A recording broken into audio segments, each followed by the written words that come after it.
I got into Doctor Who when I was about 3, and I had a friend who was a couple of years older than me called Hugo, and he was really into Doctor Who. And obviously, you know, when you're that age, you just want to be like everyone older than you. I've sort of been a fan ever since, and that's really what started it all.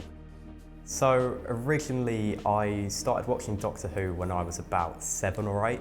I just watched every episode in about 2 months and I loved it. I fell in love with it. I was watching the episodes over and over again. It progressed me into becoming a YouTuber about Doctor Who because sort of as I grew up, I just watched old Doctor Who edits that I'd find, and they were really cool and just really interesting to watch. So I started making ones of my own. I started uploading sort of title sequence edits and things like that. Now YouTube was also about 7 or 8 years ago. I literally just started uploading gaming videos. Really bad editing, but I was just uploading stuff that I thought people would enjoy. As I kept the channel going, it sort of grew. My editing skills and things like that grew with it. And then I progressed into commentary videos, doing a lot more complex editing, which kind of drove my passion for editing and videography as well. Doctor Who helped my creativity definitely, because it definitely started that journey of going from, you know, just making little edits of title sequences and stuff, and then thinking, okay, I really enjoy doing this, so I'm going to start making short films and music videos and stuff of my own, which I've pursued as I've gotten older. The podcast started, oh, this is a funny story. The podcast was essentially just me and Max talking about Doctor Who non-stop during lessons. We just wouldn't stop talking about Doctor Who in our film production classes. We just yapped and yapped and yapped. And it got to the point where we thought, okay, we actually need to do work now. Essentially, we just thought, let's try something new, let's try something different. So we thought, why not start a podcast? As we kept on like reviewing things on the podcast, we kept on saying, oh, why don't they do it like this? Why didn't they do that? And it just occurred to both of us, I think, like, why don't we just write our own?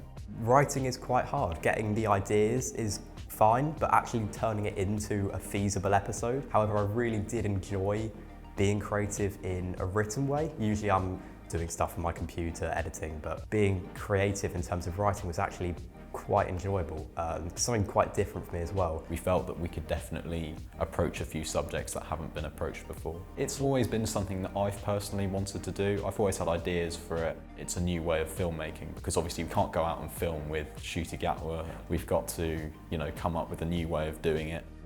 We decided that the best way to go about doing it was narrating what we had written and then having sort of images and visuals over the top with music to really sort of immerse you in what we've written in the best way that we can. Creating graphics for the series was a lot of fun, just because I've always enjoyed photoshopping things, and towards the start of development I started making edits of what I wanted the Doctor to look like in this series, because obviously it's still Ncuti Gatwa. There's a lot of assets that you have to put together to create the images.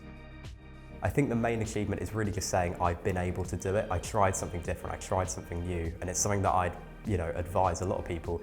If you're in that position where you've got a lot of creative ideas, pick one thing and see how it goes. And it might fail, it might not do great, but there's always something that you will be able to do successfully in the end. If you're a young creator and you've got loads of ideas, I think the best way of sort of going about achieving those ideas is just finding ways to sort of express it. So if you're a young creator, you should just make it in the best way that you possibly can and commit to the idea. You may not come out with exactly what you wanted, but you'll come out with a creation that you should be proud of and you should be happy with.